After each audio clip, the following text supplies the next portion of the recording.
Jaribu kuwaza matatizo yangekuwa kwako ingekuwaje. Hakuna nependa haya matatizo na yakikukuta nauma. Utasema kwa wapi Mungu, yamenizidia haya machungu. Tunaishi nao. Wabe na wenzangu kamwene. Sawa sawa. Sisi ni Uplands FM Radio na leo tuko hapa Kidegembye kwa ajili ya kampeni ya Tunaishi Nao. Kama ulivyo utaratibu wetu kwa mwaka, huwa tunafanya tukio kama hili na huwa tunalenga wahitaji wetu 12. Na kwa mwaka huu tumekwisha kuanza leo tukio hapa kwa Bwana Agustino Danda, kijana wetu kabisa ambaye tunahitaji kumshika mkono, na tumekuja kwa dhamira hiyo. Ni mhitaji wetu wa 4 kwa kampeni ya mwaka huu 2025.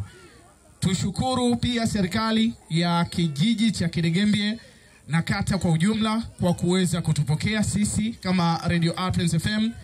Nimefurahi kumuona mheshimiwa diwani wa kata ya Kidegembye, ndugu yangu Mponzi, lakini pia tunatambua uwepo mkubwa wa ofisi ya mbunge ambao ndio mgeni rasmi, na wao watatuongozea shughuli yetu hii. Pindi wakati ukifika watakuja kuzungumza na wataalamu wote ngazi zote za jamii ya wananchi wa Kidegembye mpaka kata kwa ujumla. Sisi tunashukuru kwa kuwa mmetukaribisha vizuri sana. Mimi nisipoteze muda, niombe nikuinue mwenyekiti wa serikali ya kijiji cha Kidegembye. Wewe utafanya mambo mawili. Jambo la kwanza, utazungumza machache tu, lakini utamkaribisha mchungaji au mtumishi wa Mungu ambaye yuko hapa, na yeye atakuja kutufungulia kwa ibada. Baada ya hapo, wewe mwenyekiti utafanya utambulisho wa safu yako ya uongozi na wadau ambao umewaalika kuja kushiriki nasi kwenye kampeni hii ya Tunaishi Nao. Nitumie nafasi hii pia kuwaambia Watanzania kwamba tuko live. Matangazo haya yanasikika moja kwa moja kutokea hapa ofisi za serikali ya kijiji cha Kidegembye, na tunasikika kupitia 89.1 Upland FM. Na kama una ndugu yako yuko mbali, unaweza kaenda au kumwambia awe na simu janja ama kifaa chochote chenye uwezo wa kusupporti internet, na hapo atatupata kupitia Radio Box. Huko pia tunasikika kama Uplands FM. Kwa hiyo tunapozungumza hivi tayari tunasikika moja kwa moja. Karibu sana mwenyekiti kwa maelekezo ambayo nimekwisha kukupatia. Kamwene. Nogage. Napenda kushukuru sana kwa uwepo wenu. Idadi iliyopo ni kwamba kweli inafurahisha, inatupa nguvu kwamba zoezi letu limefanikiwa. Niende moja kwa moja kwenye salamu yetu. Tunaishi nao. Usiwache mnyonge, shike mkono upendo uendelee. Tunaishi nao. Usiwache mnyonge, shike mkono upendo uendelee. Asante sana.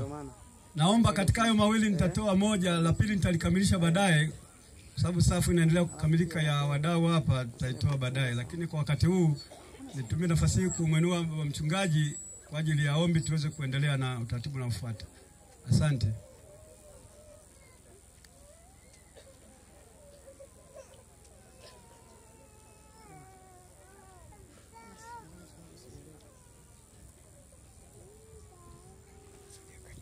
Bwana Yesu apewe sifa. Tutaimba fungu moja kufuatana na hali ilivyo, cha kutumaini sina, halafu nitasoma neno. Kutumaini sina ila damu yake Bwana. Sina wema, wa kutosha dhambi zangu kuziosha. Kwake Yesu nasimama, ndiye mwamba ni salama, ndiye mwamba ni salama, ndiye mwamba ni salama. Tuombe. Mungu wetu na Baba yetu wa mbinguni, tunaitumia nafasi kukushukuru kwa ajili ya wema wako na upendo wako, na kipekee kuukubali mpango huu ambao umeandaliwa na redio yetu ya Uplands inayohudumia huduma zetu wanadamu. Tunajiweka mikononi mwako sasa tunapoingia kutafakari neno la Mungu. Tunaomba haya na kujiweka mikononi mwako katika Yesu Kristo Bwana wetu. Amen. Wapendwa, nimetamani kuongozwa na neno la Mungu kwa ajili ya jambo hili linalopatikana kutoka waraka wa Yakobo kwa watu wote, mlango wa kwanza, mstari moja tu nitasoma ule mstari wa 27. Neno la Mungu linasomeka hivi: dini iliyo safi isiyo na taka mbele za Mungu Baba ni hii: kwenda kuwatazama yatima na wajane katika dhiki yao na kujilinda na dunia pasipo mawaa. Amen. Nimetamani neno hili tuongoze, neno ambalo linaonesha kabisa kwamba mwenzetu mtumishi wa Mungu wa Yakobo alitambua watu kama wanadamu wana imani zao. Na tunapozungumzia imani, ni imani inayomhusu Mungu. Ndicho hicho ambacho Yakobo anataka kusema hapo. Lakini inawezekana kila mmoja ana imani yake. Lakini sasa Mungu anachotaka kusema hapa, Yakobo anachotaka kusema hapa kwa jinsi alivyoongozwa na Mungu, anasema dini iliyo safi. Yaani imani iliyo safi mbele za Mungu ni kuangalia na kuwahudumia wahitaji. Hiyo ndio dini anayoiona Mungu ni safi kuliko dini zote, yani kuliko imani zote. Imani ya kuangalia wahitaji, wenye uhitaji. Hawa wanaohitaji yatima ni wenye upungufu. Sio yatima tu kama mnavyoweza kufikiri wewe kwamba hana wazazi, au mjane hana mme, au mgane hana mke. Maana yake mwenye upungufu.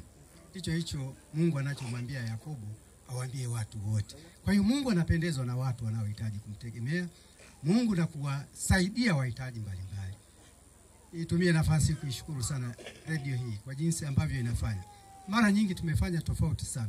Tunamhudumia mwenzetu, na wakati fulani mimi nimedhani hatumhudumii huyo, tunajihudumia wenyewe. Tunasubiri mwenzetu aache dunia ndipo tunapojaa magari yalikuwa hayafika anapoumwa. Akishaitwa na Mungu magari ambayo hayajawahi kufika yanafika. Lakini sasa redio hii mimi naipongeza sana, na ninasema Mungu aendelee sana kuwabariki wapendwa. Kinafikirini Ngailo na timu yako. Mungu awalinde sana.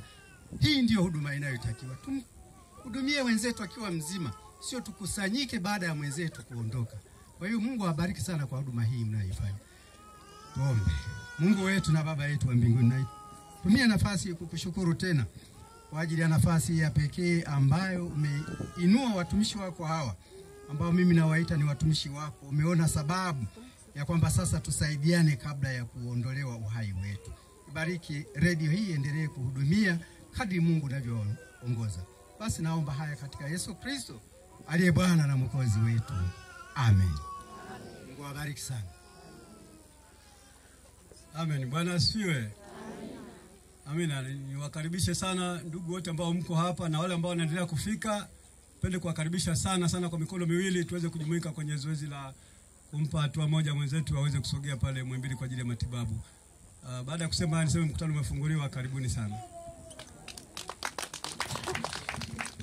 Nikushukuru sana Mheshimiwa Mwenyekiti. Wakati huu wasiliana na mtendaji au kiongozi yote wa serikali kama wewe kwa ajili ya kuiandaa taarifa, muje muambie wa Tanzania wanaotusikiliza na wana Kidegembye kiasi ambacho kimepatikana kupitia kampeni hii. Mimi niombe dakika zenu chache tu, wananchi wa Kidegembye na maeneo yote ambao mmefika hapa na wale ambao wanatusikiliza, ni watambulishe kwenu wafanyakazi wa Radio Uplands. Na kwa sababu tumesema kwamba tunahitaji kutumia muda mchache, niombe wote tusogee eneo hili. Nitakuwa namleta mmoja. Wafanyakazi wa Uplands FM ambao tuko hapa, tafadhali naomba tusogee. Mimi nayezungumza naitwa Elia Chungwa. Mimi ni meneja wa vipindi na maudhui Uplands FM. Kwenye vipindi nasikika kwenye vipindi vya michezo, mnakifahamu. Sports Power ni saa 4 mpaka saa 7 mchana. Sports Line ni saa 2 mpaka saa 3 usiku kila siku, na wasomea habari ya kila siku saa 2 asubuhi, na ndiye mwenyekiti wa kampeni ya Tunaishi Nao 2025. Naomba nikutambulishe dada yangu, anaitwa Vitalia Henry Mgeni. Yeye anasikika kwenye kipindi cha The Bench. Hiki kinaanza majira ya saa 10 mpaka saa 1 usiku, na anawasomea habari ya kila siku saa 6 kamili mchana, na ana kipindi kingine pia weekendi kinaitwa Weekend Pause Jumamosi saa 10 mpaka saa 1. Naomba uwapungie mkono na uwasalimie wana Kidegembye. Niombe nimlete muhariri mkuu wa Uplands FM, yeye anaitwa Shani Malipula. Huyu ndiye ambaye anahakikisha habari zote kutoka hapa na maeneo mengine yote zinachakatwa na kupitishwa kwake, na kisha anaziruhusu zisikike kwenu kupitia 89.1. Shani, naomba wasalimie watu wa Kidegembye. Naomba nikulete ndugu yangu, huyu anaitwa Gerodi Mkulu.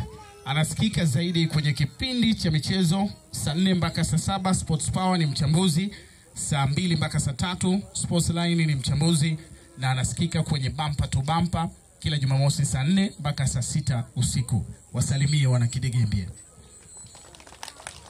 Naomba ni mlete dada yangu Edina, yeye anasikika kwenye kipindi cha burudani kinaitwa Extra Favor. Kinaanza saa 7 mchana mpaka majira ya saa 10 kamili za jioni. Ni mwandishi wa habari na mtangazaji wa Radio Uplands. Wasalimia wana Kidegembye. Naomba nimtambulishe kwenu ndugu yangu anaitwa Sam Kihombo. Yeye anajiita Sami Kazi, kichaka cha kazi.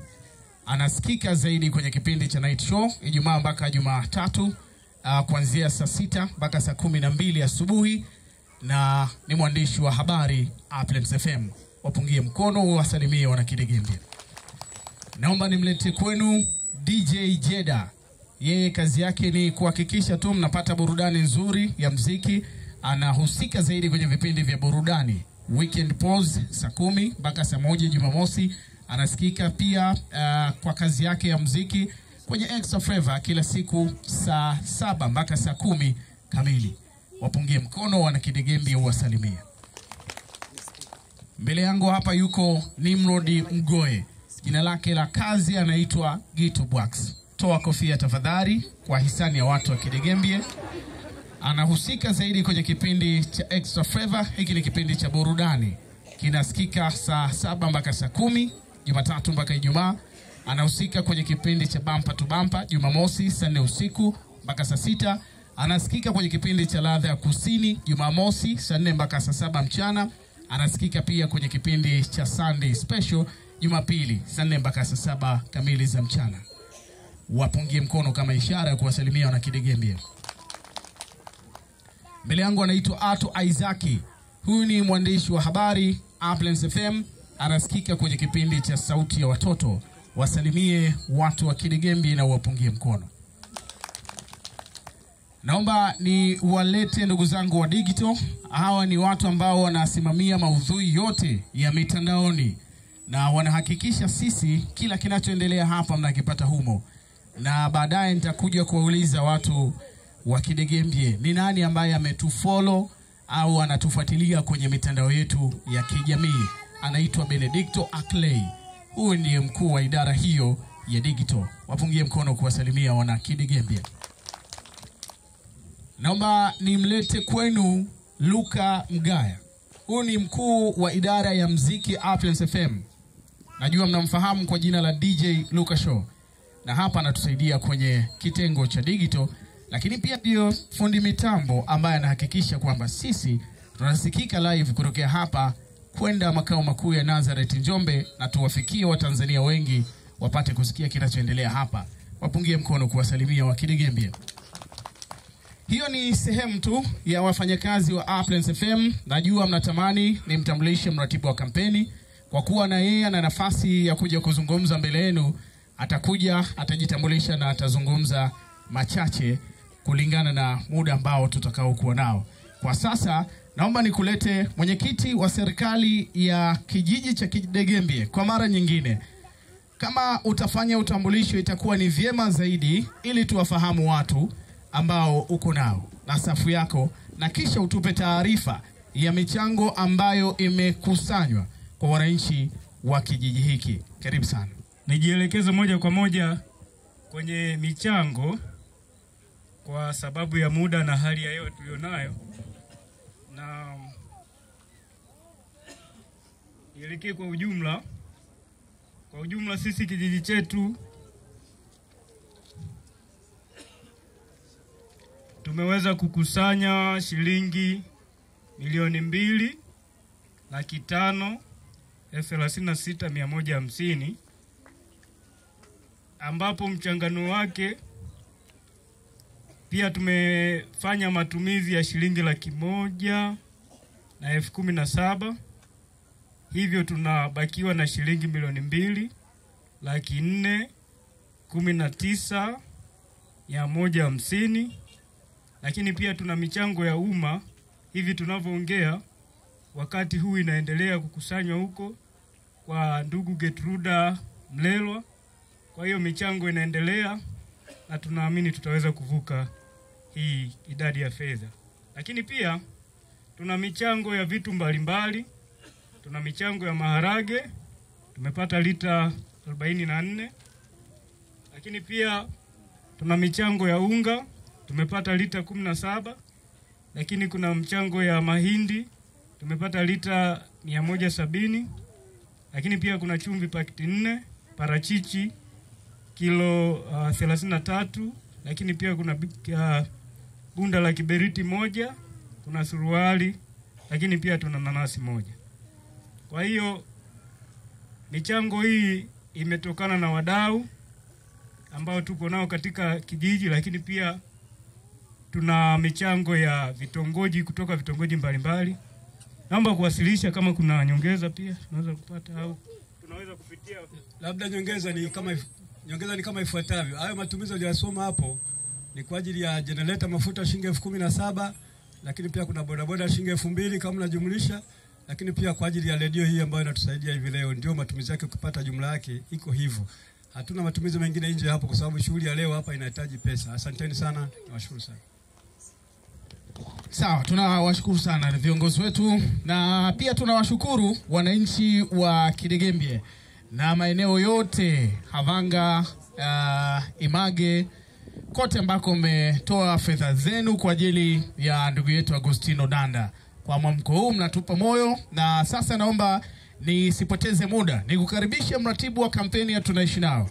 Anaitwa Fikirini Ngailo, Maskini Jeuri 94. Yeye anasikika kwenye kipindi cha Sayari ya Upako ni Jumapili saa 12 mpaka saa 4 asubuhi, lakini kwenye kipindi cha Mapito Yangu kila siku za Jumatatu mpaka Alhamis saa 4 mpaka saa 6 usiku. Nitakupa nafasi ya kuja kufanya mambo yangu matatu. Jambo la kwanza, utatutajia michango ambayo imechangishwa na ndugu zetu ama imekusanywa na Uplands FM kupitia uratibu wako. Na jambo la pili, utatutambulishia wadau ambao tuko nao hapa ambao wameongozana na sisi tangu tumeanza safari yetu pale Nazareti. Jambo la tatu, utakuja kuzungumza machache juu ya kampeni ya Tunaishi Nao na wananchi hawa wa Kidegembye. Karibu sana. Bwana Yesu asifiwe. Tumsifu Yesu Kristo. Asalamu alaykum. Poleni na hongereni pia. Asante sana. Basi niweke sawa kidogo pale ambapo amezungumza mwenyekiti aliposema matumizi ya redio. Kwa wale ambao wanatusikiliza huko wanaweza kuwa na maswali mengi, matumizi ya redio kivipi, si ndivyo? Alikuwa na maanisha muziki ambao tuko nao hapa. Amina. Asante. Jina langu ni Fikirini Ngailo. Maskini Jeuri ndivyo ambavyo anafahamika, mratibu wa kampeni ya Tunaishi Nao.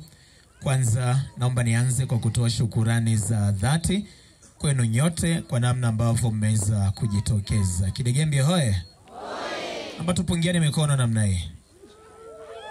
Asanteni sana. Nilisema kwamba sina wasiwasi na Kidegembye. Ninawafahamu vizuri na ninafahamu pia hata mwitikio wenu. Jipigieni makofi. Na naomba niseme tena kwamba leo mmerudia tena, mmetisha tena. Kwa hiyo Mungu awabarikini sana. Na naomba tuamini tu kwamba hiki ambacho tunakifanya hapa si kwa ajili yetu, ni kwa ajili ya mahitaji wetu. Amina. Asante. Basi kwa machache naomba nianze kutoa shukurani za dhati kwa wasikilizaji wa Uplands FM Radio kutoka maeneo mbalimbali ambao wanaendelea kushiriki nasi kupitia kampeni ya Tunaishi Nao kwa kuweza kutoa kile ambacho wameweza kujaliwa kwa nacho lakini zaidi wale ambao wanaendelea kushiriki na wale ambao wanachangisha kwenye maeneo mbalimbali kwa kuweza kutoa sadaka zao. Mungu abarikeni sana. Lakini mawili ambayo nitazungumza leo, jambo la kwanza ni kusudi. Naomba wote tutambue kwamba ambao tuko hai leo, tuko vizuri leo na tunafanya majukumu yetu yote ni kwa sababu ya kusudi la Mungu. Amina. Na kusudi hili la Mungu tunapaswa kulitambua kwamba ni kusudi gani ambalo liko ndani yetu. Kuna muda Mungu anatupa hivi vyote ambavyo tuko navyo leo ili tuweze kuwasaidia wengine. Kuna muda kile ambacho hana fulani kinawekwa kwako. Amina. Ndio maana leo utakuta kuna mtu anamiliki basi hapa Kidegembye ambalo linasafirisha watu kwenda Njombe mjini. Ushawahi kujiuliza wote tungekuwa na mabasi? Manake hayupo ambaye angefanya biashara. Amina. Tafsiri yake ni kwamba Mungu amempa yule ili aweze kusaidia na wengine. Kwa hiyo hata sisi pia tuendelee kutafakari kwamba uhai, nguvu, fedha na mali ambazo tupo nazo leo ni kusudi la Mungu ili tuweze kuwasaidia na wale ambao hawana. Isigeuke hicho ulichonacho ikawa ni majivuno, ukaamini kwamba wewe ndio umependelewa kuliko wengine wote. Amina. Lakini jambo la pili ambalo natamani kuzungumza ni swala la muda. Kwenye swala la muda, naomba tujaribu kuendelea kutafakari kwamba muda ndo jibu la kila kitu katika maisha yetu. Muda ndo matokeo ya kila kitu katika maisha yetu. Amina. Kuna muda tunazungumza mengi lakini hatujui kwa ajili ya kesho na muda gani nini ambacho kitatokea. Yule mtoto ambaye tumekuja kumsaidia leo alianza masomo yake sekondari. Amina. Lakini akiwa na ndoto kubwa, mmemsikia redioni, alikuwa anatamani kuwa daktari ama nesi. Ndoto zake zimeanza kukatika kwa sababu ya kuumwa. Ni swala la nini? Ni swala la muda. Hilo limeweza kutokea. Kwa hiyo tuendelee kuamini katika Mungu na swala la muda kwamba lolote linaweza kutokea muda na wakati wowote katika maisha yako. Watazame wale wazazi ambao walikuwa wakimsaidia kijana. Kuna hatua ambazo wamefanya mengi. Wameuza mashamba yao na kila ambacho walikuwa nacho. Lakini imefikia hatua ambayo wameishia, wameona sasa tumekwama. Wameona kitu ambacho wamebakiwa nacho ni nyumba. Amina ndugu yangu. Kwa hiyo niseme tu kwamba kama hautotambua kusudi la Mungu katika maisha yako, na lenyewe pia ni swala la muda. Amina. Leo tuko vizuri, tunaishi vizuri, tunafanya kila kitu na tunazo jeuli zote. Lakini ni swala la muda tu katika maisha yetu. Chochote kinaweza kutokea na mabadiliko yanaweza kutokea muda na wakati wowote. Niwashukuru sana ndugu zangu na Kidegembye. Mmekuwa na ushirikiano mkubwa sana kwa ajili ya hii kampeni ya Tunaishi Nao. Tumekuwa tukiona sadaka zenu ama michango yenu. Si mara ya kwanza leo kuja hapa, ni mara ya 3 leo tunakuja. Tulikuja kwa Milio Lufumbilo mwaka 2020. Nakumbuka kwa kampeni ya 2020 ninyi ndio ambao mliongoza kwa kuchangia kiasi cha shilingi milioni 1,220,000. Kwetu sisi tuliona kabisa tumefika sehemu ambayo ni kubwa sana. Mungu abarikeni sana. Lakini mwaka juzi pia tulikuja hapa. Ni hapo chini kwa Kinyamagoa, si ndio tukafanya kampeni ya Tunaishi Nao. Leo pia tuko hapa. Hii yote ni kwa sababu kile ambacho mmekuwa mkifanya na sisi pia tunajikuta tunaguswa juu ya changamoto ambazo mnazipitia. Tuombe, tusiendelee kukata tamaa, tuendelee kuatia moyo wale ambao wanapita na kuchangisha michango kwenye maeneo yetu. Hata kama hauna, usimjibu kauli mbaya, mtie moyo ili kuendelea kufanya kile ambacho anakifanya. Kumbuka, tupo kwa ajili ya kusudi la Mungu. Uhai ulionao, mali unazomiliki, fedha ulizonazo, kuna muda Mungu ameweka kwako ili wale wasionacho wapate kwako. Amina. Sasa unaporudisha hivi nyuma, ni kwamba ukirudisha huko nyuma si hauoni, aliyekupa atakuja kuchukua hapo hapo. Mwisho siku na utabaki hauna kitu, alafu utabaki kujutia. Tuendelee kuwasaidia wahitaji, hawakupenda. Amina. Tunao wadau mbalimbali ambao tumekuja nao leo kupitia kampeni ya Tunaishi Nao, ambao wamekuwa kichangisha sadaka kama michango kwenye maeneo mbalimbali. Tunao ndugu zetu kutoka kijiji cha Limage, mwakilishi naomba punge mikono popote ulipo. Wamekuja na shilingi 100,000 na 44,200. Tunao ndugu zetu kutoka Lugenge, mwakilishi popote ulipo punga mikono, wamekuja na shilingi 80,000. Wakilishi kutoka Peruhanda punga mikono, wamekuja na shilingi 74,000. Mwakilishi kutoka Hagafilo punga mikono amekuja na shilingi 90,900. Natamani niende haraka haraka kwa sababu ya hali ya hewa na tunajua barabara zetu wakati wa kurudi, si ndivyo eh? Kwa hiyo ninapokuwa ninataja eneo, wewe ambaye unahusika na eneo hilo simama punga mikono, mimi wakati nasoma kiasi ambacho mmekikusanya. Tunao ndugu zetu kutoka nyumbani tu, wao wamechangisha kiasi cha shilingi 1,500,800. Kutoka Utalingolo shilingi 2,14,400. Kutoka Luponde shilingi 2,17,000 na 2,1,750. Kutoka Mgendela shilingi 1,1,800. Lakini pia kutoka Magoda shilingi 1,127. Kibena Kati shilingi 1,300. Stendi ya zamani 1,607. Lwangu 85,900. Nundu 1,18,200. Ngalanga 1,10,000. Okay. Ngalanga ni 54,700. Ulembo amechangisha shilingi 90,600. Nazareti wamechangisha shilingi 61,000. Sasa pamba nyepesi unaendelea kuongea na Nazareti? Aya, kaa chini sasa. Ulembwe nimekwisha wasoma. Usalule wamechangisha kiasi cha shilingi 81,300. Ihalula shilingi 76,700. Mpo mnapunga mikono eh? Joshoni na Mpechi shilingi 100,000. Kilenzi shilingi 51,000. Nole shilingi 65,000. Kambarage shilingi 333,550. Lakini vile vile kutoka Njomlole shilingi 98,000. Mfeleke shilingi 35,000.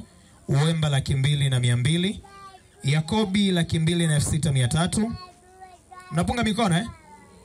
Asante. Lakini pia Melinze shilingi 97,500. Mjimwema 181,300.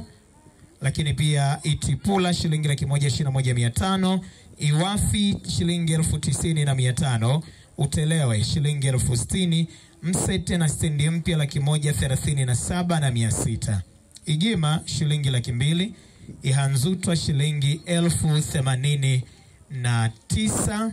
Lakini Ihanga shilingi 64,500. Makoga 100,000 na shilingi 1,000. Maheve 122,500. Ikando 133,500. Ikisa shilingi 50,000. Mnasimama eh? Ibumila 115,000. Mgodechi wametoa shilingi 229,650. Kanisa RRC likiwaunga mkono shilingi 24,000. Igagara ushalika wa matoo shilingi 30,000.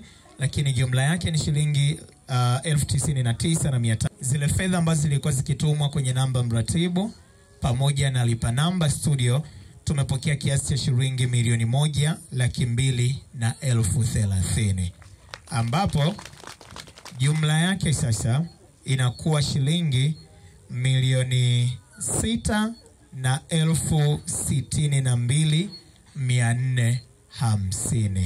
Asanteni na Mungu awabariki.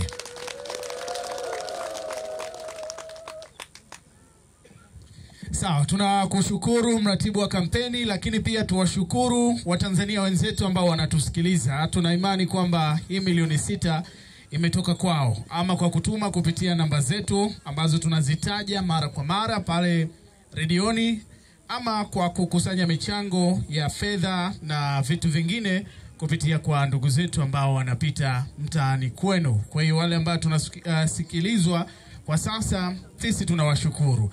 Lakini kwa wakati huu, kabla sijamwinua mheshimiwa mwenyekiti, niweke sawa ndugu zetu wa Ramadhani. Sisi tulishasoma, ni vile tu waliopo hapa hamkutuzingatia, lakini michango yao tuliitaja. Tafadhali, ni shilingi 266,700.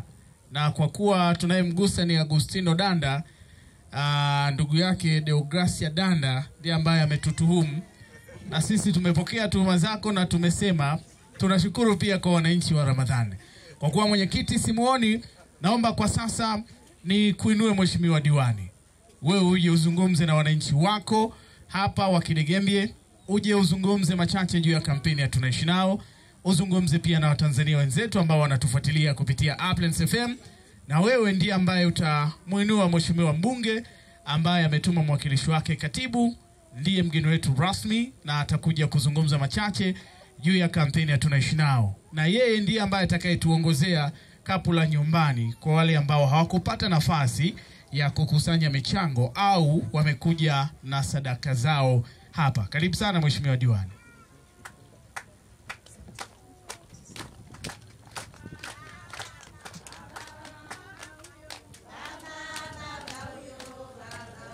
Asante. Jamaa kamwene. Poleni na safari. Asante.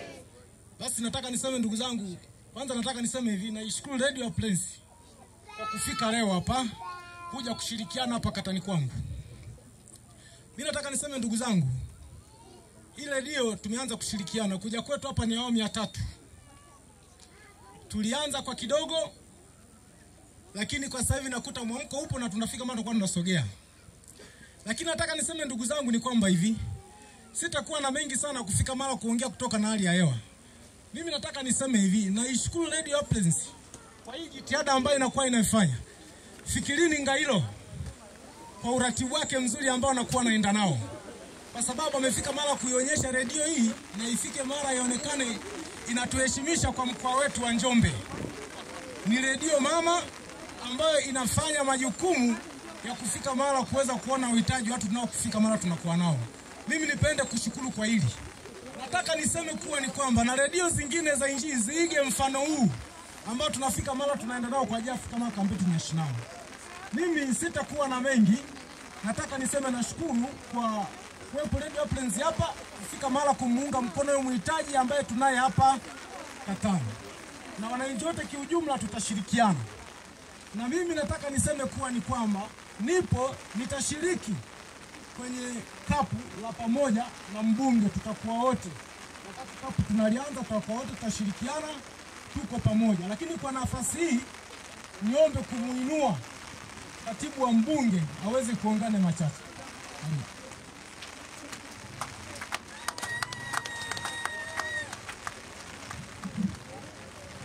Tunaishi nao.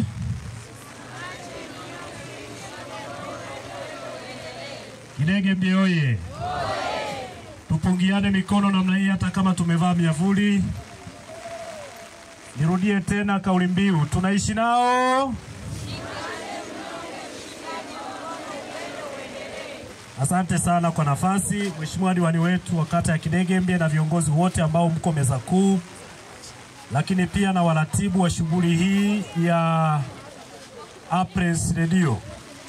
Nitumie nafasi hii kwa niaba ya mheshimiwa mbunge wa jimbo la Lupembe, wakili msomi ndugu yetu mheshimiwa Swale, wapongeza sana sana sana watu wa Uplands kwa kazi kubwa na nzuri mnayoifanya. Sisi wananchi wa jimbo la Lupembe tunajisikia fahari kubwa kwa sababu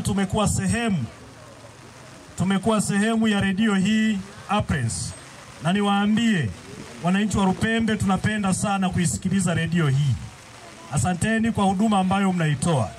Lakini jambo la pili, pamoja na huduma kama ambavyo amesema mheshimiwa diwani, pamoja na huduma ambayo mnaitoa ya kuwasikilizisha watu wetu, kuwapa matangazo, kuwapa elimu mbalimbali zinazotokana na shughuli mbalimbali za kijamii, mnatumia nafasi hiyo kwa ajili ya kuwaona wahitaji. Amesema mchungaji hapa kwamba dini iliyo safi ni ile inayoweza kuwajali watu wenye shida. Niwashukuru sana. Na Lupembe sio mara ya kwanza, mmefanya mara nyingi.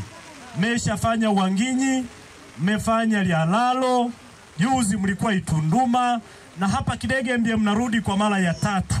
Tunawashukuru sana watu wa Uplands. Asanteni na Mungu awabariki. Lakini pia tuwashukuru sana wale wenzetu ambao wanatusaidia kwenye vijiji vyote kukusanya michango kwa ajili ya wahitaji. Na hata leo tumeona hapa michango imekuwa mingi. Na sisi tumechanga, na kama ambavyo nimesema kwa niaba ya mheshimiwa mgeni rasmi, kwa niaba ya mheshimiwa mbunge, mimi nitaongoza shughuli hapa ya kapu la pamoja Ni imani yangu kwamba wananchi wa kata ya Kidegembye na wananchi wa kijiji hiki cha Kidegembye tutaunga mkono. Matibabu haya yanahitaji gharama. Watu hawa wanahitaji kusafiri, wanahitaji kwenda pale Muhimbili. Muhimbili sio nyumbani kwao.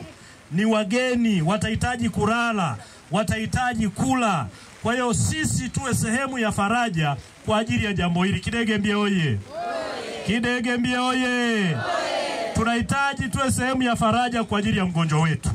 Nitumie nafasi hii kama ambavyo nimesema, kuwapongeza sana ndugu zetu wa Apples kwa kazi hii kubwa mnayoifanya. Ni imani yangu kwamba kama ambavyo maandiko yanasema, Mungu atawalipa msipozimia mioyo. Lakini nitumie nafasi hii pia kutoa wito. Nitumie nafasi hii kutoa wito kwa wananchi wote wa mkoa wa Njombe waiunge mkono redio hii, kwa sababu ndio tumaini pekee lililobaki. Kidegembye oye! Nitumie nafasi hii kuwaomba vijiji vyote vifuatilie na kufuatilia zaidi kampeni hii ya Tunaishi Nao, kwa sababu inaleta tumaini mahali ambapo watu wamekata tamaa. Kama ambavyo tumesikia wenyewe hapa, watu wameuza mashamba, wameuza kila kitu, wamebaki na nyumba, mgonjwa amebaki nyumbani. Redio hii inajitokeza kama sehemu ya msaada kwa ajili ya kumsaidia mgonjwa wetu. Kwa nini tusiwaunge mkono? Kwa sisi wananchi wa jimbo la Lupembe, vijiji vyote 45 na kata 12, tuendelee kuiunga mkono redio hii. Wananchi wote wa mkoa wa Njombe, tuendelee kuiunga mkono redio hii, kwa sababu inaleta matumaini kwa watu wetu mahali ambapo tumekata tamaa. Lakini wale ambao wanaishi nje ya mkoa wa Njombe, tuunge mkono redio hii katika kusapoti michango yetu kwa ajili ya kampeni hii ya Tunaishi Nao. Kidegembye hoye! Baada ya kusema haya, kwa sababu ya hali ya hewa na kama ambavyo wamesema, mimi kwa niaba ya mheshimiwa mbunge wa jimbo hili la Lupembe, kama ambavyo wamesema kwenye hiyo michango ya milioni 6 na sisi tumechanga, lakini hapa kwenye shughuli hii mimi nitaanzisha shughuli hii kwa shilingi 200,000.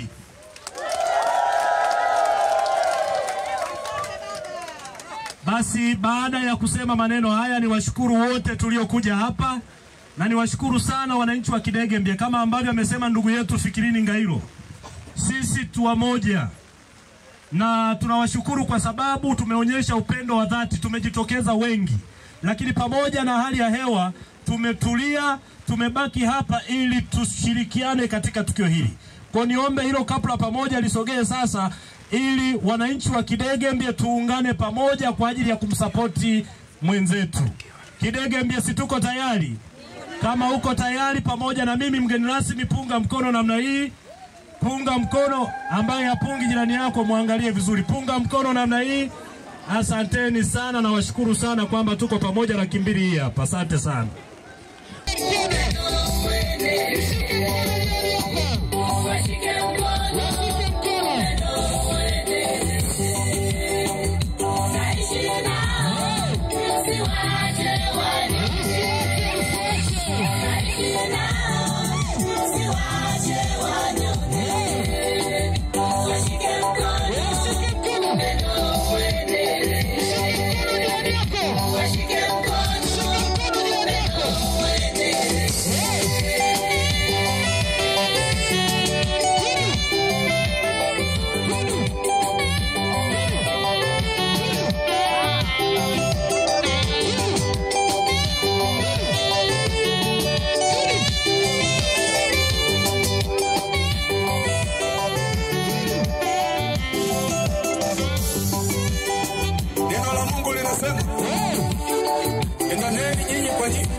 Watu wanapenda mali, watu wanapenda pesa, yatima wanalia, wajane wanahangaika, wagonjwa wanateseka, lakini watu wanapenda mali zao. Sikiliza nikwambie mpendo, dunia imeharibika, dunia imekwisha, dunia imechafuka. Asante sana DJ Jeda. Mwenyezi Mungu abarikeni sana wote ambao tumesogea kwa ajili ya kuhakikisha hatuachi kutoka.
Asante.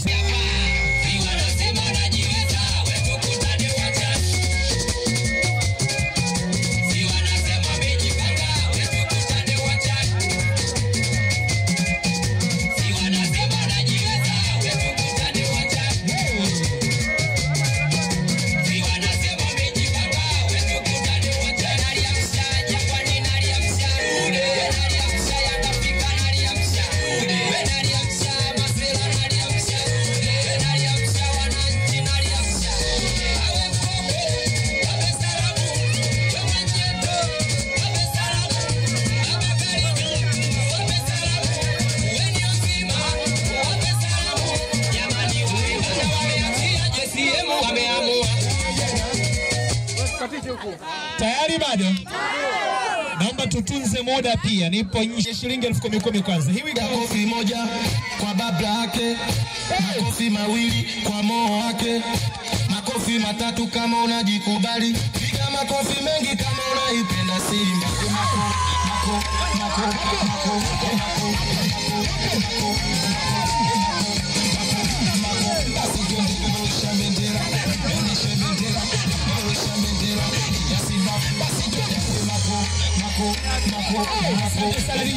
Wenye shilingi 10,000 walete tafadhali. Simba mnyama! Simba mnyama! Asante sana. Asante. Samahani. Mabodyguard naomba msiwasumbue matajiri. Unajua anayekuja na shilingi 10,000 ni tajiri, usimsumbue. Kwa bugudhi matajiri sio vizuri. Bana. Sasa kuna haja ya kunanilia. Game imeisha.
Asante sana.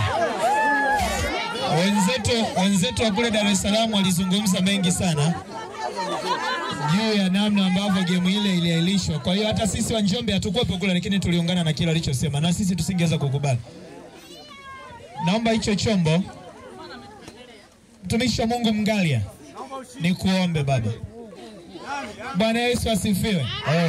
Tumsifu Yesu Kristo. Wewe ni yule ambaye upo Kidegembia, hauwezi kuumia hata siku moja. Mpira unachezwa Dar es Salaam, unaumia Kidegembia Matindi. Inahusu? Inahusu? Achana na mambo ya mipira, tushabikie tu Yesu, au mnasemaje?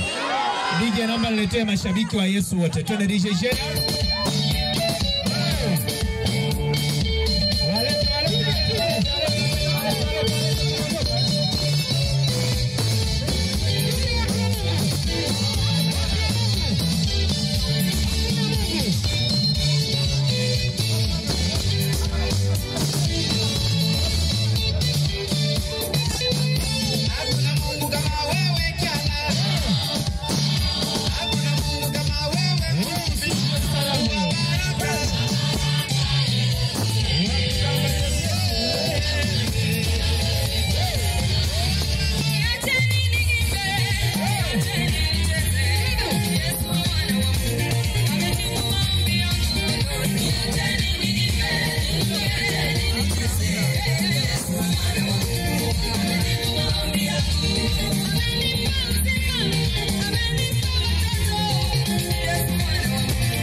sana. Anaitwa mwinjilisti Joseph Mgali. Wasalimia watu. Mfalme wa amani anakuja. Yeye atakuja kutupatia hesabu ya jumla ya kile ambacho tumekifanya kwenye kampeni hii, ikiwa ni mhitaji wetu wa 4 kwa mdogo wetu Agustino Danda. Kwa hiyo niombe muda huu wote tuwe watulivu, na wale ambao wanatusikiliza kwenye radio yetu kupitia 89.1, basi ni wakati wa kupata hesabu ya jumla ya michango ambayo imekusanywa na Uplands FM, imekusanywa pia na serikali ya kijiji cha Kidegembye, na imekusanywa pia na wananchi wote ambao hii leo mpo hapa. Karibu sana mratibu. Jamani, weuli, poleni na hongereni sana. Basi nitumie nafasi ya fursa hii kusoma kile ambacho tumeweza kukipata toka pale ambapo tulikuwa tumeanza changizo letu.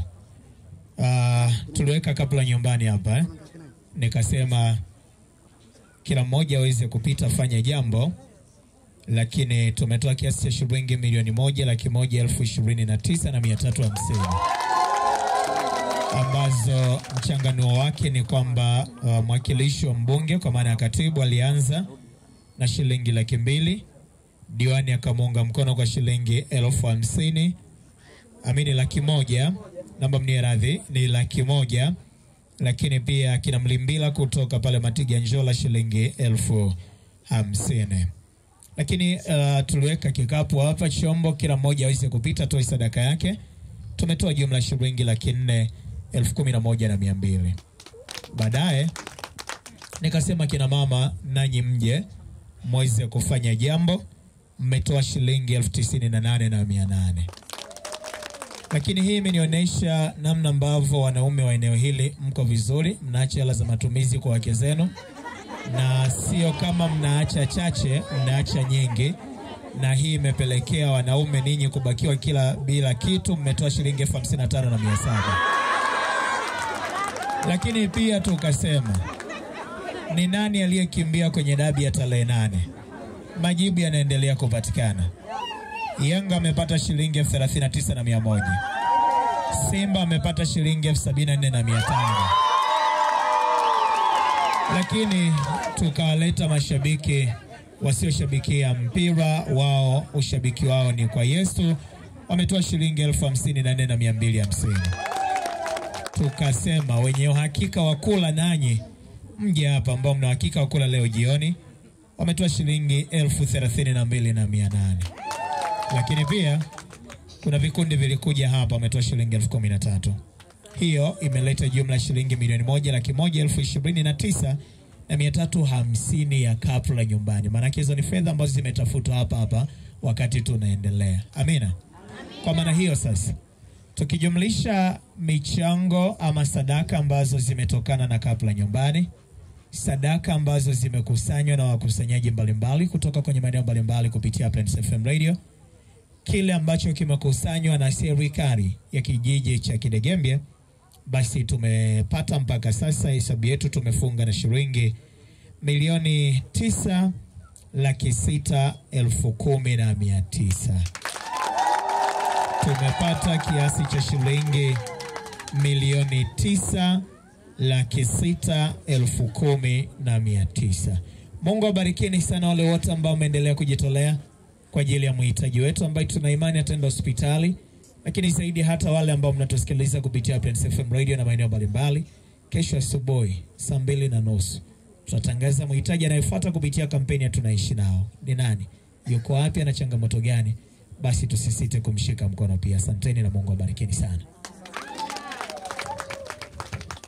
Jamani, wote tuna kila haja ya kumshukuru Mungu kwa alipotufikisha, si ndio Amina.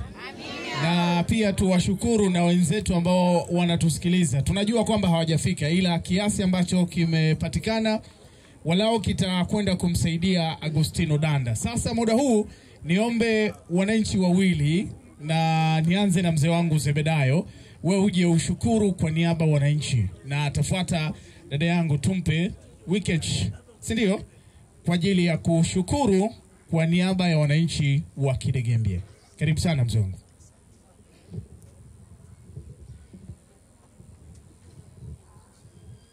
Kamwene Nogage. Kwanza moja, niombe niwashukuru ninyi ambaye mmejua umuhimu wa kufika mahali hapa. Najua mazingira haya si nyepesi sana watu kufika mazingira haya kwa haraka, lakini kilichokwenda kufanyika mazingira haya kwa ajili ya wenzetu wa Aprensi imeonekana toka tu walivyoanza kutangaza habari hizi, watu waliendelea kujiandaa na kufika mahali hapa. Kwa hiyo niwashukuru katika hilo, kwamba Mungu awabariki kwenye nafasi hiyo. Kama kuna jambo jingine litajitokeza na mahali pengine kwa maana ya wagonjwa ambao wanaendelea kufuata, basi naomba tuwe na umoja huu. Mungu awabariki sana. Lakini pia niwashukuru watu wa Radio Aprensi kwa umoja huo mlioandaa mpaka saa hizi, na tunaendelea kufanya mihamara hii ambayo tunaendelea kuwaokoa wenzetu. Tunajua muda fulani unaweza kufikiri mtu mwingine kwamba mwokoaji ni Mungu, lakini kuna watu wengine ambao wanafika mahali wanatumiliwa kwa mfumo huo ionekane kama ni Mungu sasa anaenda kutenda kazi mioyoni mwao. Basi naomba nisiwe na mambo mengi, niwashukuru katika hilo, na nyie akina baba niwashukuru kwa sababu mmejitokeza wa kutosha. Yule ambaye hajafika mazingira haya, basi inawezekana labda kuna kitu ambacho yeye anakifikiria tofauti, lakini umoja huu unapendeza. Jamani, asanteni sana, Mungu awabariki. Asante.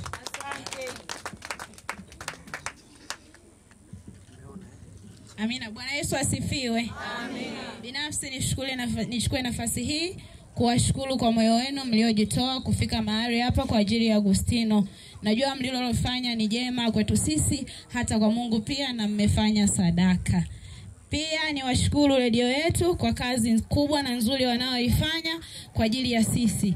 Mmekuwa faraja kubwa kwa wana Kidegembye, na sisi hatutawaacha popote mnapoenda, tutakuwa nanyi.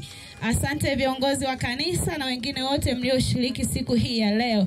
Tunaamini kwa michango hii ndugu yetu au mtoto wetu au mdogo wetu Agustino anaenda kutibiwa na kupona kwa jina la Yesu.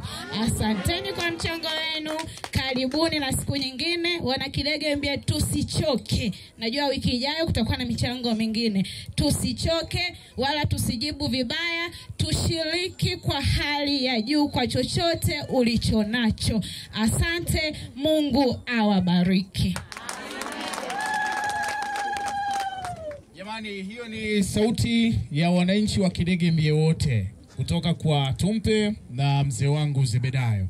Sasa wakati tunaisubiri familia kwa ajili ya neno la shukurani, naomba nimlete mwenyekiti wa umoja wa wachangishaji wa michango ya Tunaishi Nao, akina Lupefu, ndugu yangu Franki Msemwa, uje uzungumze na wenzako wachangishaji na wanaotusikiliza na wananchi wa Kidegembye. Karibu.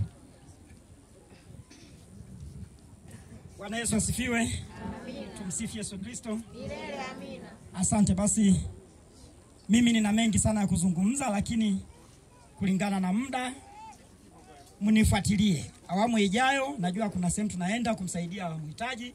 Basi yote ambayo nilitaka niseme nitaenda kusema kule. Leo nasema mawili tu. Hayo 7 ninayaacha kwa ajili ya mgonjwa ambayo tunaenda siku ya Jumanne. La kwanza naomba niseme kwamba jamani, lia na waliao. Amina. Usipolia wenzio watakavyocheka wewe utalia. Kwa hiyo kuna mwingine ilikuwa hivyo hivyo, tulikuwa tunachangisha hivi anatucheka, tena tukamtuma mhitaji aende mchangishaji akachangishe, akachukua picha akachana, akasema ndio nani huyu, akachana picha akaitupa. Lakini yule alivyokuja nikasema endelea, usikate tamaa, hii ni kazi ya Mungu. Siku iliyofuata akashangaa tena anaenda anahitajika, mgonjwa ambaye anahitajika ni yule ambaye ni ndugu yake, na ambaye itabidi hojiwe ni yeye. Kwa alihojiwa, tulitoa maelezo, simsemi ila nasemea kwa sababu ya fundisho kwamba na wewe wenzio tunavolia tunatoa machozi, na wewe lia nasi. Waokotao kuni pamoja huota moto pamoja. Na kuna wengine, unajua watu tuwe tunafuata, tuwe tunaiga. Na ukiona kuna mtu kwamba ameandika, vijana wangu tunaona ameandika, usifuate, usinifuate mie. Ukifuata nyayo zangu utapotea. Huyo ujue mambo yake sio. Lakini kwa nini mimi wewe unaokoka mimi nisikufuate? Kwa nini? Kwa hiyo yale ambayo yanatendwa mema, basi wote tufuate, tuwe mstari mmoja. Ukibaki nyuma, utabaki hata mbinguni, utabaki hapa hapa. Asante sana, naitwa Frank Msema Manyanya. Yanatosha, nifuatilie awamu ijayo, kuna mengi nitazungumza sana. Lile kundi la watu ambao wanapita kukusanya michango, huyu ndio kiongozi wao. Sawa sawa? Kwa hiyo amesema kwa niaba ya kina Lupefu na Upendo Nyato kwa watu wa Kidegembye. Sasa nitoe protocol. Niombe ni tumie nafasi kuambia kwamba ni hakuna mtu yote ambaye ataruhusiwa kuchukua tukio hili kwa picha wala kumpiga picha mhitaji wetu. Sawa sawa? Picha zote mzifuatilie kupitia mitandao yetu ya kijamii ya Uplands FM Radio. Sasa muda huu mimi ni kuombe tu, kwanza nikupe pole mdogo wangu Agustino, lakini hao wote ambao unawaona wamekuja kwa ajili yako kuhakikisha kwamba unapata matibabu na unarudi kwenye hali yako ya kawaida. Wapo ambao wamesafiri kutoka mbali, wapo ambao wamepoteza muda wao na kuacha kazi zao, lakini maombi yao na michango yao ni kuona wewe ukirudi kwenye hali yako ya kawaida na pengine utimize ndoto zako. Kwa sasa nikupe nafasi kwa dakika chache tu uzungumze neno lolote la shukurani kwa wananchi hawa na wale ambao wanatusikiliza. Shikamoo. Mimi kusema sina, asante kwa mchango wenu. Sawa, sasa mama, na wewe unaweza kuzungumza machache pia kwa niaba ya mtoto wako kama ambavyo amezungumza machache kwa umati huu wa wananchi ambao unawaona wana Kidegembye na waliotoka sehemu mbalimbali. Bwana Yesu asifiwe. Amina. Karibuni sana Kidegembye. Asante kwa michango yenu. Mungu awabariki sana, muendelee kwa mtaji hivyo hivyo. Mungu awabariki sana. Asanteni.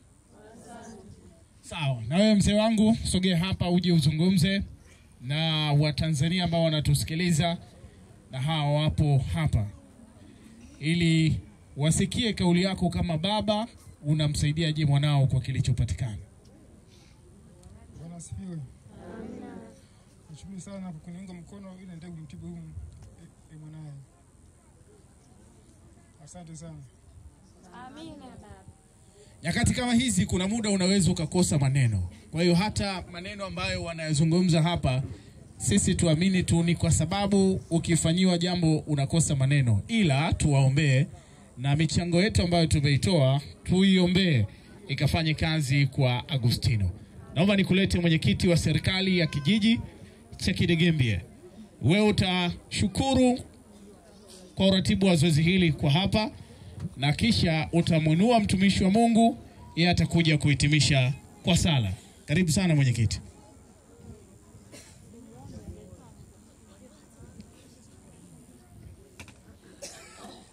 Asante sana jamani weuli. Kwa kweli mengi wameshazungumza, lakini kama mwenyeji napenda nirudie tena kusema jamani tunawashukuru sana sana sana. Wengi mmeacha shughuli zenu, mmeacha muda wenu, mmetoa pesa, mmesafiri, mmejumuika na sisi hapa kwenye kijiji chetu. Kwa kweli cha kuwalipa hatuna, zaidi sana tunasema asanteni sana sana na Mungu apate kuwabariki sana. Na zoezi hili wenzetu wanatoa kama elimu.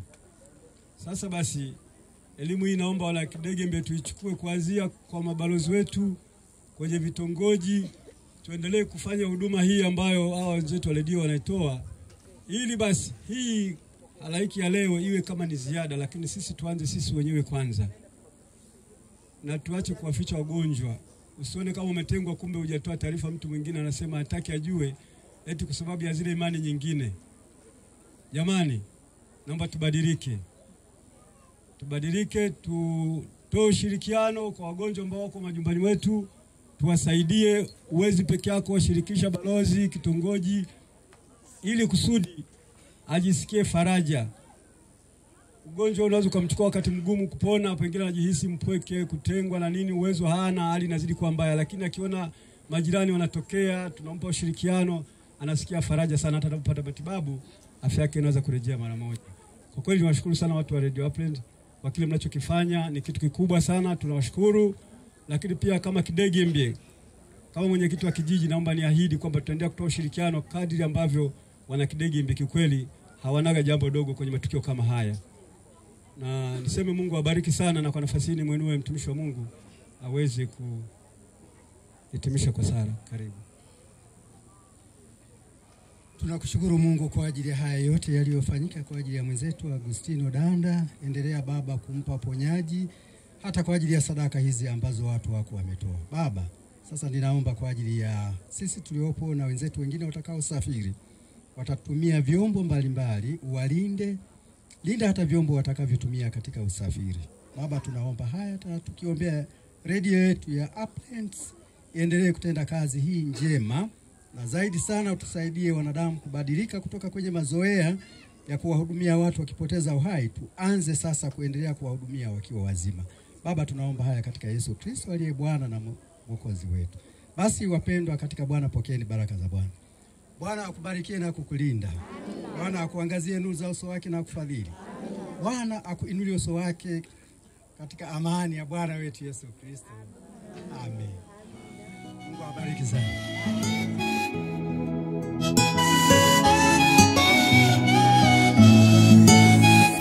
Jaribu kuwaza matatizo yangekuwa kwako ingekuwaje. Hakuna nependa haya matatizo, na yakikukuta nauma. Utasema kwa wapi Mungu, yamenizidia haya machungu, kwa hizi tabu nazopitia.